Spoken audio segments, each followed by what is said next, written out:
Get your free copy of the complete tutorial at www.teachucomp.com/free.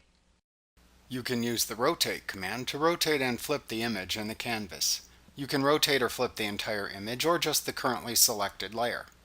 To either rotate or flip an active image, select Image, Rotate from the menu bar. From the side menu that appears, select the command you want to perform. 180 degrees to rotate the image 180 degrees or half a circle. 90 degrees left, flip horizontal, which flips the selected layer horizontally, and so on. If you choose Custom, the Rotate Canvas dialog box appears where you can enter a value into the Angle text box, and then choose to rotate the image right or left. When you're done, click the OK button to apply the custom rotation.